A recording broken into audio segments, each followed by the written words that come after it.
Bienvenue sur Africa 24 dans cette nouvelle édition du QG News. Au sommaire de l'actualité, il succède à son père à la tête de l'UDPS en République démocratique du Congo. Félix Tshisekedi a été élu avec un peu plus de 98% des voix en marche pour la présidentielle de décembre 2018. Création d'un guichet unique pour renforcer la compétitivité des petites et moyennes entreprises au Cameroun. Une disposition qui devrait permettre de renforcer la compétitivité des PME camerounaises représentant près de 90% du tissu industriel. Et puis, première source de devises de la Guinée, le secteur minier représente 80% des exportations. Le pays souhaite tirer davantage profit de ses ressources et annonce la mise en place de 9 projets de transformation locale. Mais tout d'abord, l'épouse de Nelson Mandela, durant plus de 40 ans, Winnie Madikizela Mandela, n'est plus femme politique très engagée, fervente militante de l'anti-apartheid. Elle est décédée ce lundi 2 avril à l'âge de 81 ans à Johannesburg. Surnommée mère de la nation, elle avait épousé Madiba en 1958. Pendant ses 27 ans de détention, malgré certaines divergences, elle a poursuivi le combat de son mari. On écoute à ce propos Franklin Nyamsi, analyste politique camerounais. Je pense que comme tous les Africains et comme tous les amis de la liberté à travers le monde, on ne peut qu'être ému par l'annonce de la disparition de Winnie Mandela.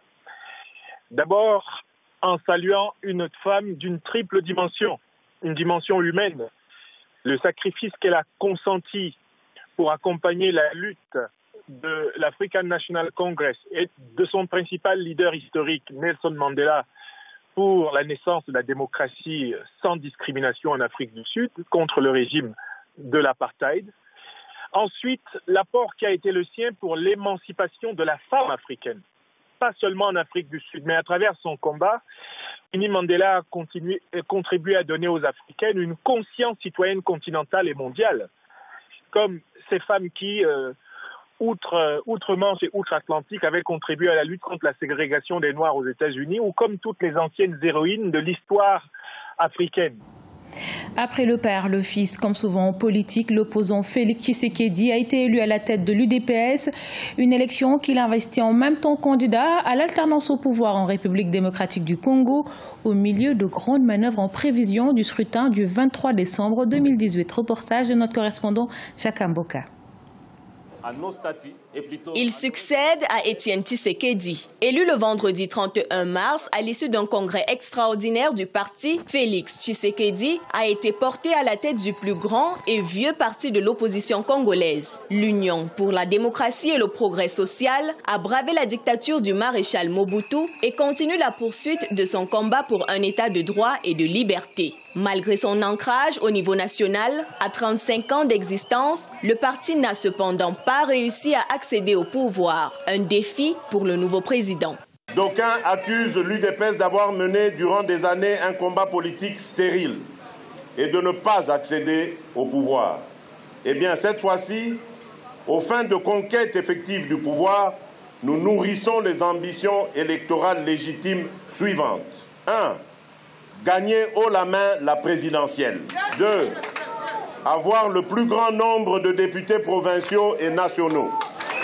3. Compter le nombre le plus élevé de gouverneurs et de vice-gouverneurs de province.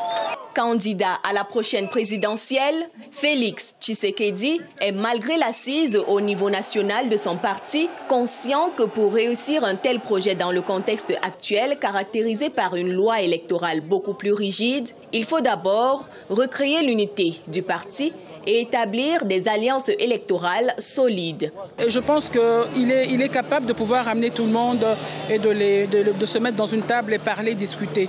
Et je pense que ce serait une bonne chose parce que vous savez, aujourd'hui, la majorité en profite avec ces divisions. Et donc, moi, je pense que ce serait bien, comme il a dit, qu'il puisse faire tout pour pouvoir réunir tout le monde sur la même table. C'est une très bonne chose et je l'encourage à faire cela. Félix Tshisekedi fera face à 2 autres leaders qui revendiquent le parti d'Étienne Tshisekedi. L'actuel Premier ministre Bruno Tshibala, qui a également organisé un congrès il y a quelques mois, et Valentin Moubaké, l'ancien conseiller politique d'Étienne Tshisekedi. Un dossier est en justice porté par l'aile Tibala contre Jean-Marc Kaboun, secrétaire général de l'UDPS, qui a convoqué le Congrès. Cependant, le Conseil national de suivi de l'accord, dans son rapport publié le vendredi 30 mars sur le dédoublement des partis politiques, ne reconnaît que l'UDPS aujourd'hui, dirigé par Félix Tshisekedi. La création d'un guichet unique serait un grand atout pour le secteur privé au Cameroun, une disposition qui devrait permettre de renforcer la compétitivité des petites et moyennes entreprises camerounaises. Ces dernières participent à hauteur de 35% au produit intérieur brut. Nelly Claude Bessa. Au Cameroun, les petites et moyennes entreprises, PME, représentent près de 90% du tissu industriel et participent à hauteur de 35% du produit intérieur brut. Souvent confrontées aux problèmes financiers et structurels, les autorités du pays ont annoncé la création d'un guichet unique pour redynamiser le secteur privé en soutenant les activités des PME. Selon le gouvernement, le rôle du guichet unique des petites et moyennes entreprises sera de recevoir toutes les demandes des entreprises souhaitant bénéficier de l'encadrement de l'Agence des petites et moyennes entreprises. Nous accompagnons les PME à mieux peaufiner leurs documents avant qu'elles n'arrivent pour avis au ministère des Finances. Notre mission est aussi d'assister les entreprises agréées dans les démarches nécessaires à l'exécution des programmes d'investissement, y compris l'accès aux installations publiques y afférentes, d'établir en liaison avec les services techniques compétents des procédures simplifiées par type d'activité. Pour des raisons d'efficacité, le Cameroun a consacré 2 guichets dans la promotion de l'investissement. Le premier guichet, logé à l'Agence des petites et moyennes entreprises, représente un guichet spécial pour les PME. Et le second, situé au sein de l'Agence de promotion des investissements, offre ses services aux grandes entreprises et aux entreprises étrangères.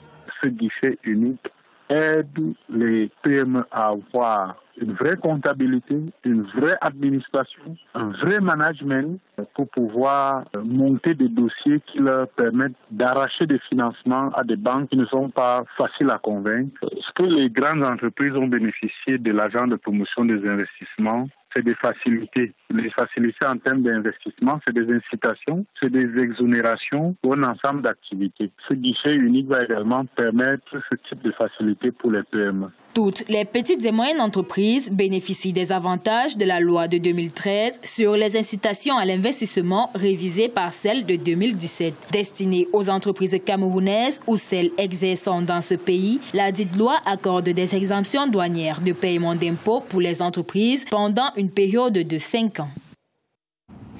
Le sous-sol guinéen regorge de plus du tiers des réserves mondiales de bauxite. La filière se développe à une très grande vitesse et attire des investisseurs étrangers qui font cependant l'objet d'une exploitation brute. Une tendance que tentent d'inverser les autorités guinéennes à travers la construction d'usines de transformation ou de semi-transformation. Reportage de notre correspondant Emmanuel Milimono. La Guinée veut augmenter la rentabilité de sa bauxite à travers une transformation locale plus poussée. Jusque-là, la seule usine d'alumine est celle de la compagnie des bauxites de Guinée, CBG, dont l'alumine produit subit une dernière transformation dans des fonderies extérieures. Ici, sur le site du complexe industriel d'Amaria, une usine de transformation de bauxite en alumine et d'alumine en aluminium sera construite. Coût total de l'investissement 3 milliards de dollars, avec à la clé 10 000 emplois directs. La transformation locale est une priorité. Donc nous avons à date au minimum 8 projets de raffinerie en cours en Guinée. Et sur ces 8 projets, il y en a pour lesquels des études sont en cours. Il y a une raffinerie qui va être relancée bientôt, celui de Friguière. Dans les prochaines années, nous pourrons doubler le nombre d'emplois créés par ces nouveaux projets. Ces projets visent à produire de la bauxite, transformer et exporter de l'aluminium vers les pays étrangers. Et pour faciliter l'exécution normale et rapide de tous ces programmes, le pays a facilité les procédures en la matière avec la création d'un guichet unique. Cela va contribuer à améliorer les performances de l'administration et du coup améliorer le climat d'investissement en Guinée. Les investisseurs n'auront plus de tracasseries en venant en Guinée et on pense même à la signature électronique pour pouvoir aller plus vite.